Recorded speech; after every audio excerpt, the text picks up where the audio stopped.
Hi, this is my third guest. Your name is Honey. Honey.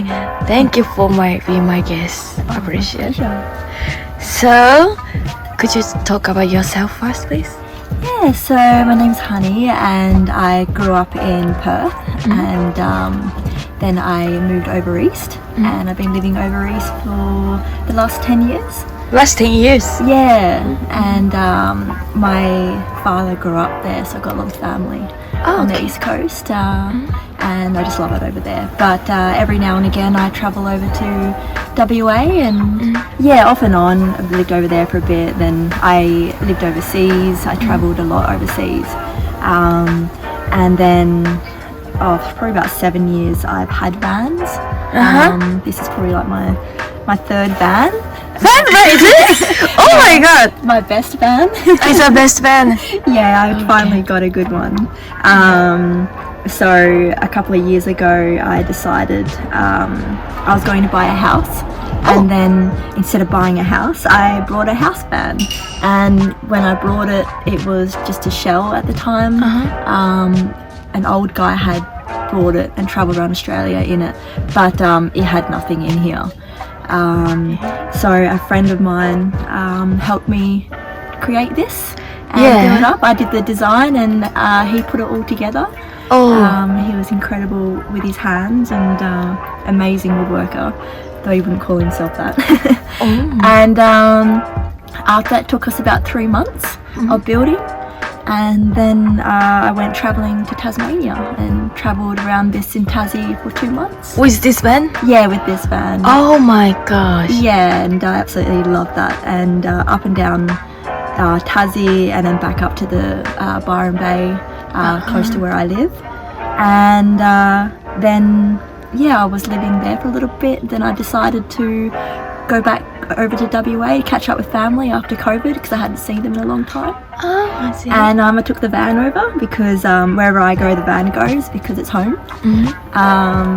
And yeah, I've kind of been going from Perth to the East Coast for the last couple of years now, working and travelling. Okay, what do you do for work? I drive machines like trucks and loaders for civil projects and sometimes mining.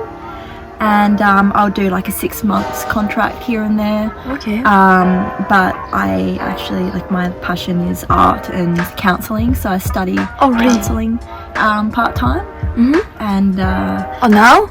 Yeah. Are you also a student now? Yes. Wow. Online. That's so cool. Yeah, so I kind of dabble in making money that way and then also studying, and then when I'm not doing that, I do like art projects. I also, when I'm over east, I look after wildlife, which is another one of my passions, but I haven't been doing that for a while.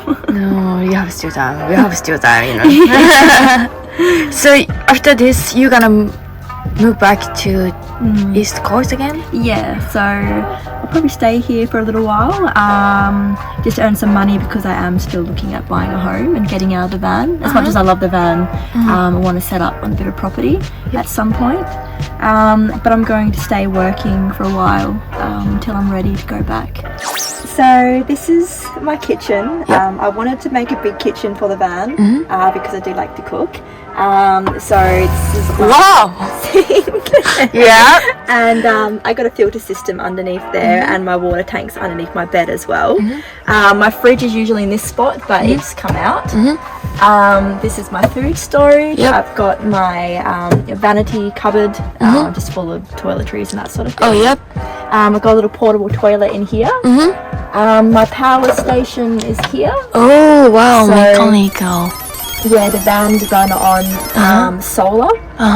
Solar. Yeah, it's solar powered, and then when the car starts, it recharges the battery. So I know there's a term for it, but I don't really know what it is. But so that gives me all my power, my lights, runs my telly, my fridge, and that sort of thing. What else? And then I've just, as I said, fridge and storage, clothes. I've got my art stuff in there. And it's home.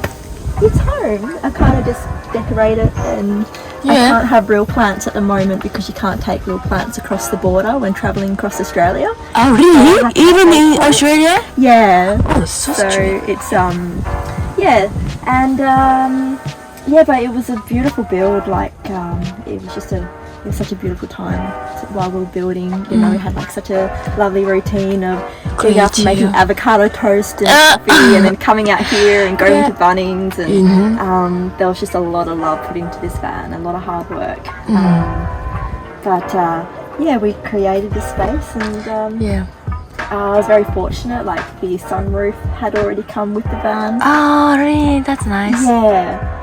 So it was just building from what we could, and you can see stars from there in the night. And we just we got all of our stuff from mainly Bunnings, really. And I just designed it as we went along with like the colours and how we're going to do the frames, and you know, seeing the roof. That's just paneling from Bunnings. Yeah. I was just really lucky that my friend at the time was really good with building. Is it? Yeah. I love this color backside, the blue. Yeah, that's Did you paint it? That. Yeah. You did? Yeah. Oh! I saw this color and I was like, okay, this is going to be the primary color. Yeah, that's awesome. I just thought it went really nice with the wood. But yeah, it's just cozy, and it's home. Yeah, it's really comfortable. I haven't been tired of living in it yet.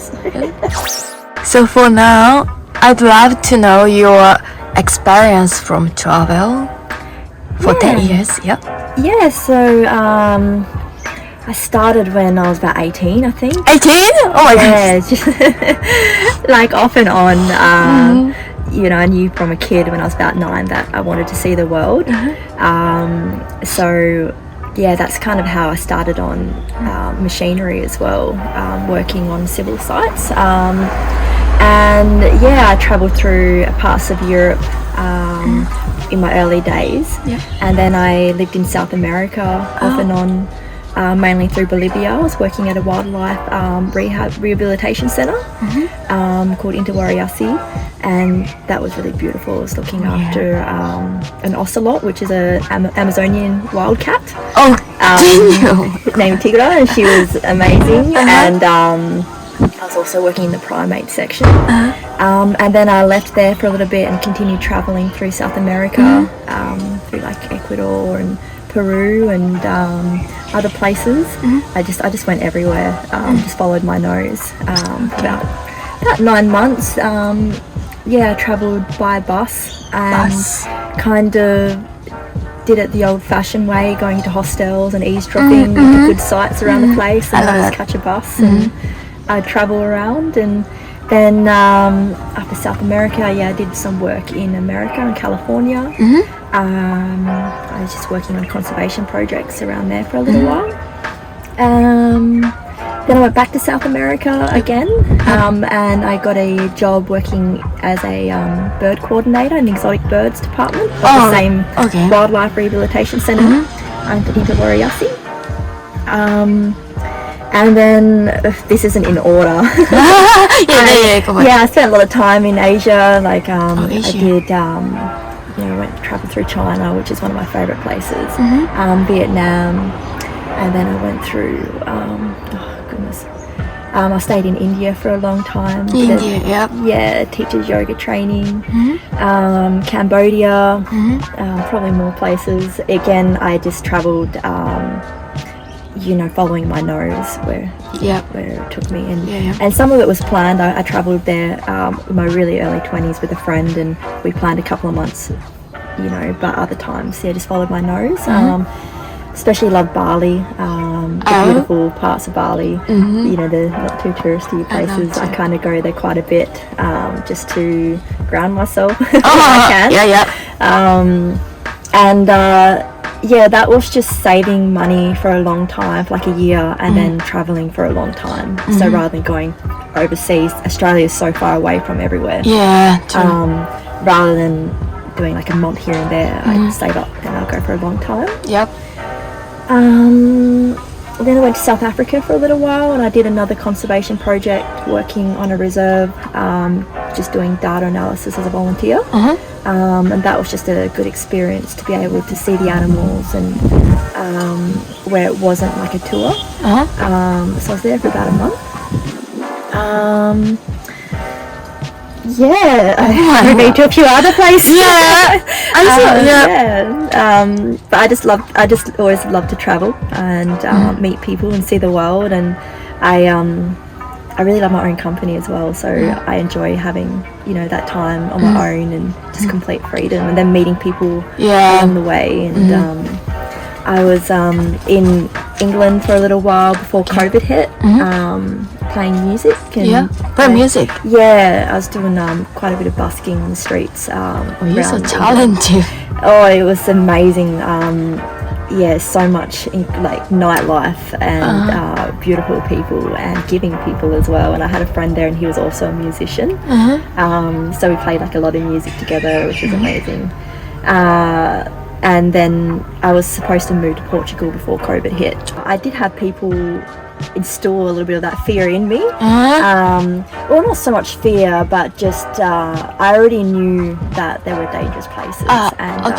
I think when I was really younger, I look back now and sometimes I'm like, how did I do that? Like, I do look back and be like, oh my goodness, because I think when I was young, I was aware of the dangers, but I wasn't willing to let it stop me. So how I would travel as a solo woman. Solo women too. I would travel during the day. I'd make sure that I knew a bit of the language. I would just do certain things like avoid eye contact, especially with men.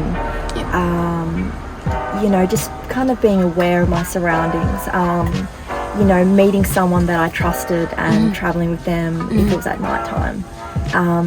But I think the most important thing was just being aware of my surroundings. And when I was young, I think I was a little bit naive, but I just didn't believe that was going to come to me, that kind of danger. Even though I was cautious, and as I said, like I was just not willing to let it stop me. As long as I was careful. And it didn't happen for you, right? No, I didn't. With people, no, I hadn't had any really negative experience. I've had weird experiences, but I've known how to. I've just seemed to have gotten myself out of them. Like one time I was in India and I had an Indian man trap me on a bus, and as I was waking up, because we got to the destination as a bus driver, and I kind of just he touched my face, and I knew I was in like a situation. I was like, oh, okay, and I got off the bus really quick, and I found a man from, I think he was from America. I had witnessed that he was American, and I was like, hey, I'm just gonna walk with you because there's a bit of a weird guy, and when there are actually really dangerous places, going with someone, but I don't know, I've been to places, and I think, as I said, I was just naive, but I just didn't really, I just did it anyway. I was very lucky. There are, you do have to be cautious. You do have to have your wits about you. As a woman, a young woman. I think I was lucky in a lot of ways. As well. True. In the future, you're gonna buy a property, like building a house. At some point. That's a dream anyway, and the direction. So just turning it into a goal every day and making it happen. But in the meantime, it's great. This van gives me a sense of freedom, and it's my home, so I can live in it wherever I want to go.